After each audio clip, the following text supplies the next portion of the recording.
అందరికీ నమస్కారం. మా పేరు Madesh. National human rights and crime control bureau Palamaner block ఆధ్వర్యంలో ఈ కార్యక్రమాన్ని చేస్తాం. ఈరోజు పలమనేర్ పట్టణంలో గంగమ్మ జాతర.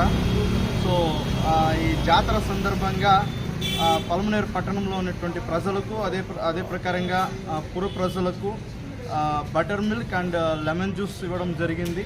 సో మా national human rights and crime control bureau ఆధ్వర్యంలో ఈ కార్యక్రమాన్ని మా బ్లాక్ టీం అంతా చేయడం జరిగింది. సో పలమనేరు పట్టణ ప్రజలందరికీ గంగమ్మ జాతర శుభాకాంక్షలు. Thank you. AP joint secretary.